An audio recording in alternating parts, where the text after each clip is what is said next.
Janie's life-changing baked goods opened on West 80th Street not too long ago. Has anyone been there yet? Okay, a handful of people. Owner Janie Deegan had been homeless and addicted to drugs in her mid-20s before she started her baking business. She told The Gothamist, "On Thursday night, I had a bunch of people here helping to set up and training the staff. And after everyone left, I put on some music and I was like, that's my oven. I paid for that. And this is my mop that I'm mopping the floor." It was definitely a beyond my wildest dreams kind of moment. Stories like Janie's are testimony that even when we are at the lowest of lows, we can stop ourselves from spiraling out of control. We can create a healthy life, a recovery of self, a coming home. Yet more often than not, we think of stories like hers as the exception to the rule, a fairy tale, although I'm sure Jamie wasn't and still isn't living a fairy tale, the stuff of Hollywood movies. Janie's transformation affirms that our lives are not on a trajectory with a point of no return. Simone Biles, the world's most decorated gymnast of all time, shocked the world when she withdrew from the all-around gymnastics competition at the Tokyo Olympics. Afterward, she told her mother, "That's the first time I felt human."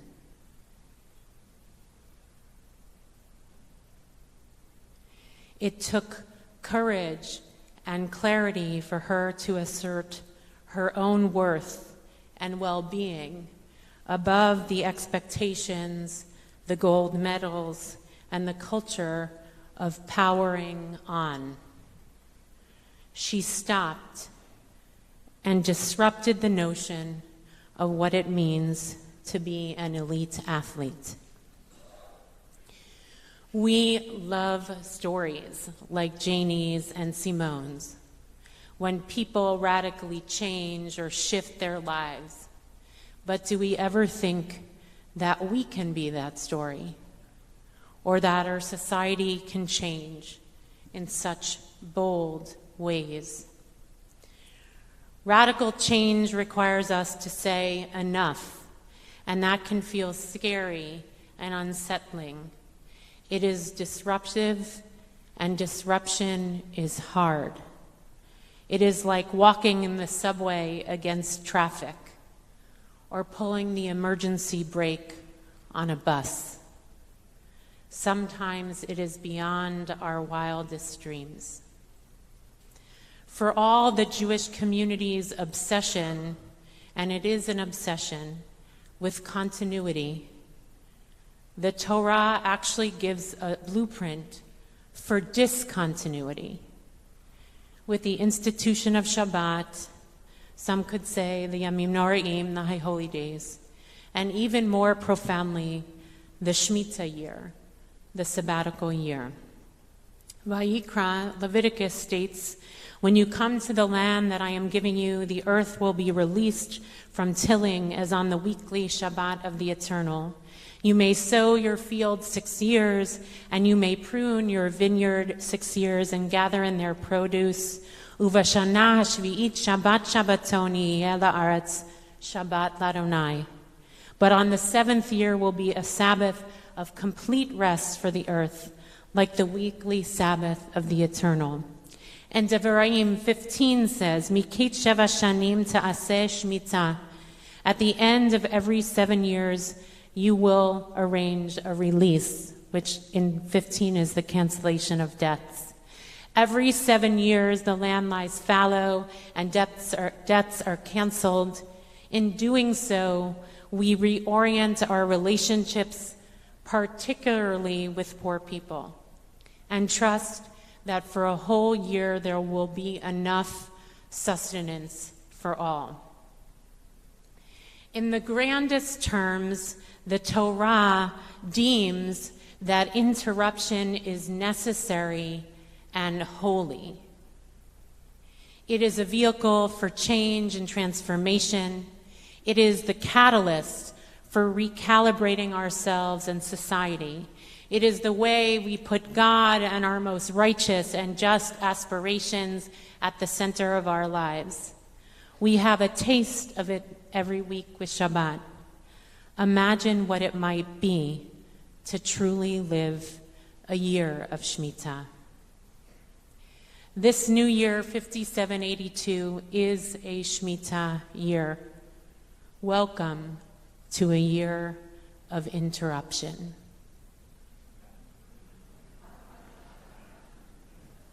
Now, you might be saying we have lived in an interrupted state for the past year and a half.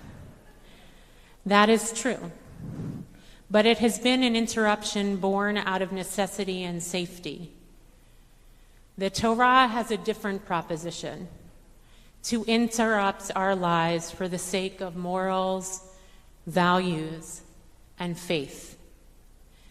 With the pause, we are attentive to the quiet of our own selves and who God calls us to be, individually and in relationship to the world around us. It invites us to release our assumptions about one another and our society. It strips away systems of hierarchy and power, endless consumption, materialism, and the abuse of the planet. That release allows us to reimagine.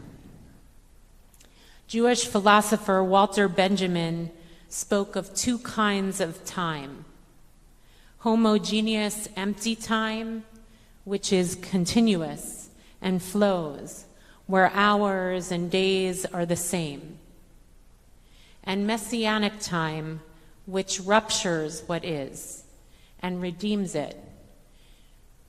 Messianic time is revolutionary, and Shemita is of messianic time. The Torah prescribes three forms of release around time, land, and money. At its essence, of course, Shemita suspends our control of time. Ready or not, convenient or not, Shemita arrives, 5782 is here. We don't get to decide if we like it. It's here. The time has come. Shemita also makes a claim on our relationship with the land, as Vayikra states, Ki li haaretz, ki gerim v'toshavim atem imadim. The land is mine, you are but strangers and residents with me. The release of the ownership of land forces us to inhabit the role of sojourner. The land is not ours, it is God's. The early midrashic work, the Mechilta, teaches that we don't merely let the land lie fallow, we abandon our privatization of the land by actually taking down fences. Taking down the fences of private property, or making breaches in the walls surrounding the fields. Talk about a revolution. Now, most of us who live in Manhattan don't have fences around our lawns like happens in other places, but imagine the image of what it would mean to live next to someone with a fence, a white picket fence like we imagine in America. And for once out of every 7 years, that fence comes down. We release ourselves from the orientation of what's mine is mine and what's yours is yours. In eliminating the borders of fields, there is also a reorientation around the distribution of food from the land. The Torah has a number of mitzvot that landowners must fulfill, like peah, leaving the corners of the fields, or leket, leaving the gleanings for the poor. Released of ownership, however, All the food produced on the land is available to everyone, not just the corners, not what is left.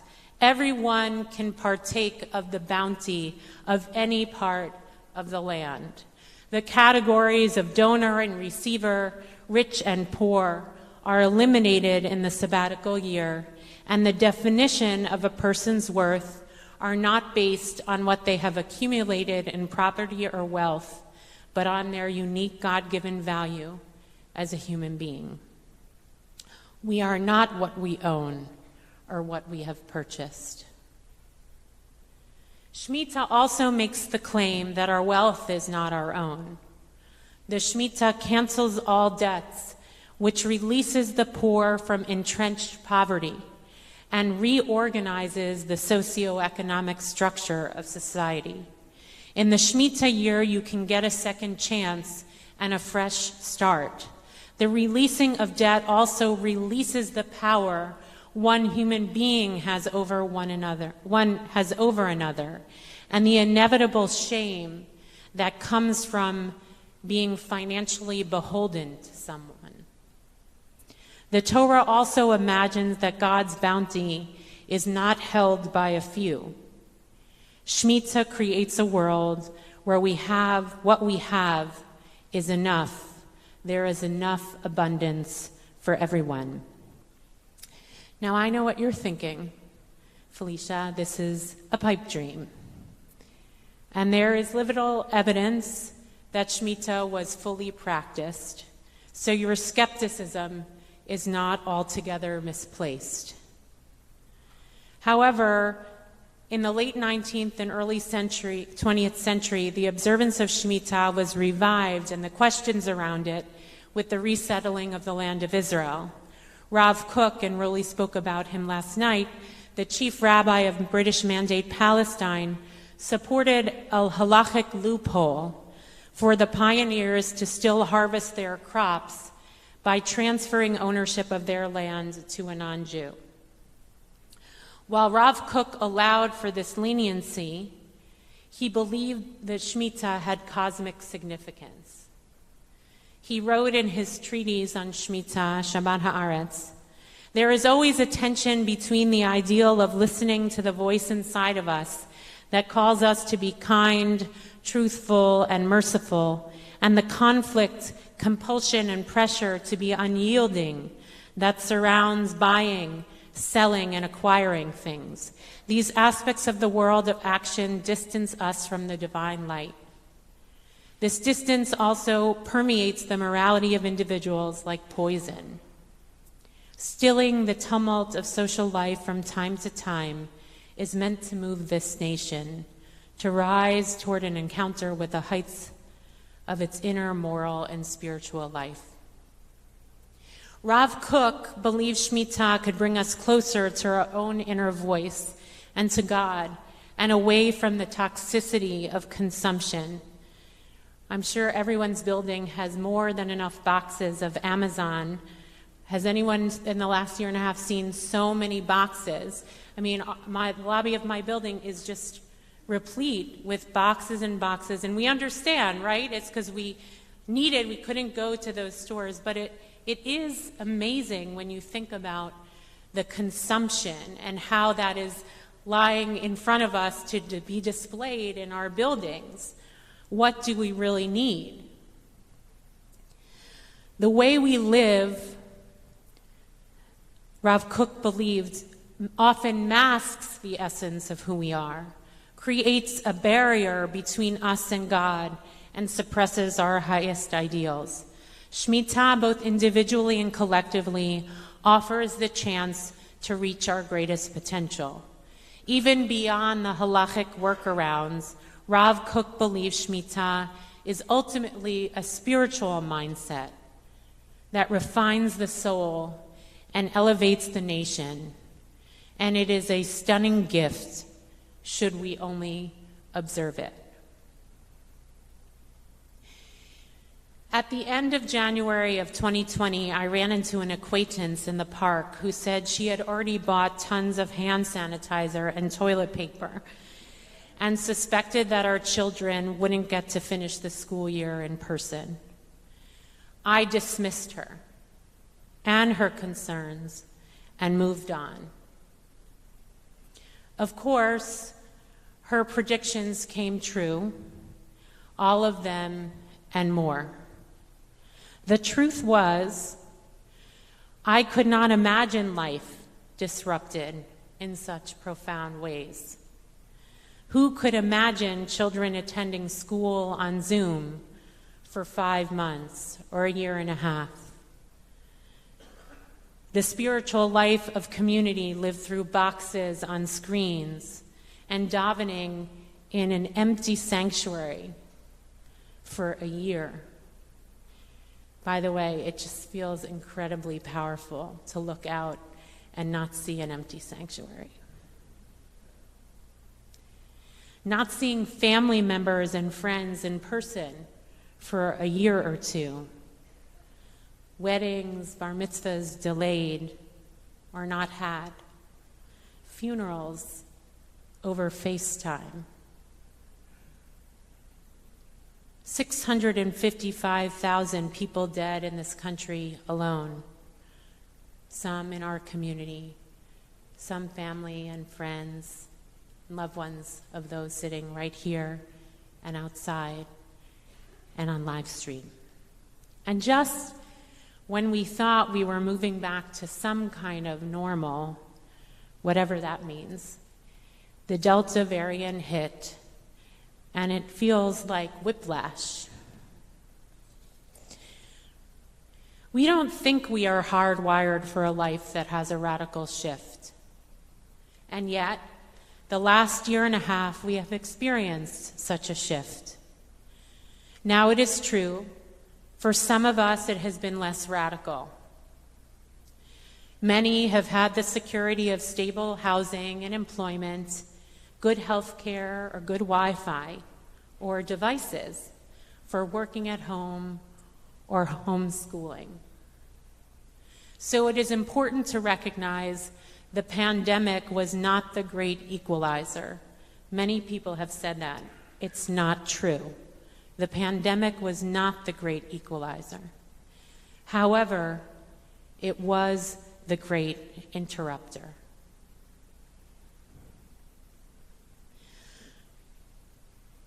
Professor Lori Zoloff of the Chicago Divinity School, in an address to the Academy of American Religion, which I'm grateful to Judith Plaskow for sharing with Rolly and me this address, said, "To interrupt your life is a theological claim to act as if the interruption were the real, and the other stuff of our lives, the distraction. To interrupt your life is a theological claim to act as if the interruption were the real, and the other stuff of our lives, the distraction." The pandemic has raised big questions around our sense of purposefulness. Can we differentiate between what we need and what we want? Are we doing the work that we love? Were we spending enough time with family and community? What was truly real of our lives? What was the reality of our lives? In an op-ed in the New York Times, Professor Esau Colley of Wheaton College wrote, "The pandemic has led to one of the largest shifts in jobs in recent memory, with millions of Americans making changes. The housing market is exploding as many people reconsider where they want to live. We are in the midst of a societal shift, an awakening to how much we want our lives to be different. But the changes leave an issue unaddressed. Why didn't we know all of that before? What about our lives prevented us from seeing things that are so clear now? And what about society at large? In March, President Biden signed the American Rescue Plan, which is projected to lift more than 5 million children out of poverty and cut the child poverty rate by more than half. We can disagree, and I'm sure we might, about what exactly is the right policy each of us would support. But it took a pandemic and a big, bold response to put child poverty on the agenda in a significant way. What took so long? Things get real in the midst of such an interruption. The pandemic forced the interruption. Now this year, the year of 5782, the Shemita year, it is time for us to choose how we will interrupt our lives. We are the richest country in the world, and nearly 10% of our population live in poverty. Racism, the original sin of this nation, pervades every aspect of our existence. Anti-Semitism is alive and well here. So is sexism and homophobia. And how many years will there be unrest and occupation and terrorism in the Middle East? And by the way, if you haven't noticed, our planet is melting.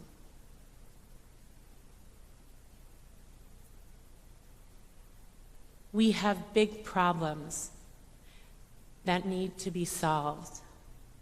It is a sin to think small. It is a sin to think there's no other way, it can't be changed, or it's too late. It is a sin to be an all-rightnik, believing this is the way it is and will be forever.